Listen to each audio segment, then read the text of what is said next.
এখন যেটা হচ্ছে সেটা বলবো রুবায়েত ফাতিমা তনিকে, মেয়েটাকে সুশিক্ষা দিতে না পারো, কারণ আমি এখানে বলতে এই কারণেই বাধ্য হচ্ছি যে তুমি আমার ফোন রিসিভ করতেছো না, তুমি মেসেঞ্জারে আমার রিপ্লাই দিচ্ছ না, ইভেন মেয়েটাকে দিয়ে ইদানিং উল্টাপাল্টা কথা বলাচ্ছ। আমি একটা কথাই তোমাকে বলে দিব, সেটা হচ্ছে মেয়েটারে ভালো শিক্ষা দিতে না পারো, কুশিক্ষা দিও না। কারণ ভালো শিক্ষা তোমার কাছ থেকে মানে কী পাবে আমি জানি না, কুশিক্ষাটা অন্তত দিও না। এর আগেও আমি ঢাকা যায় ঘুরে আসছি দেখা করার জন্য, বাসার নিচে ঘন্টার পর ঘন্টা দাঁড়াইছিলাম। তুমি উত্তরাতে অথবা গুলশানে থেকে তুমি মেয়েটাকে দিয়ে বলাইছো যে তুমি মাওয়াতে ছিলাম। ওই দিন রাতেই আবার ফেসবুকে পোস্ট দিলাম উত্তরা রেস্টুরেন্টে তুমি সারফরাজ আর সানবি। তো এই যে মেয়েটাকে আমার কাছ থেকে ডিটাচ করতেছো, এটা আসলে মানে কোনোভাবেই ঠিক হচ্ছে না। একটা এগ্রিমেন্ট করে তুমি আমার কাছ থেকে মেয়েটাকে নিয়ে গেছো, একটা এগ্রিমেন্ট করে তুমি আমার কাছ থেকে নিয়ে গেছো। হ্যাঁ, এখন যে ধরনের কথা বলতেছো সে হচ্ছে আমার মেয়ে, আমার বড় মেয়ে। হ্যাঁ, তো আমি তো এই কুফুরি কালাম এগুলো আমি ভয় পাই না।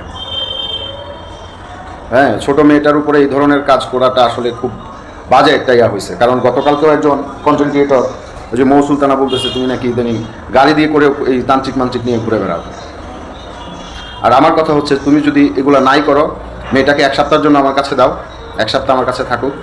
দেখাই করতে দিচ্ছ না। আমার এখন পুলিশ প্লাজায় যায় আসামির সাথে কেন দেখা করতে হবে?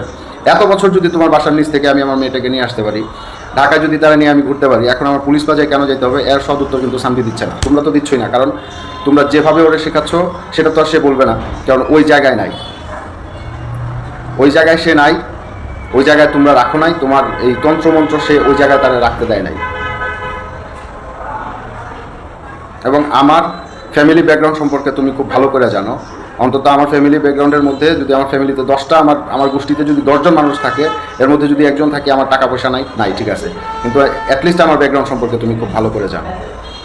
গাইটালের কন্ট্রাক্টর বাড়ির ছেলে আমি, গাইটাল কন্ট্রাক্টর বাড়ির ছেলে আমি।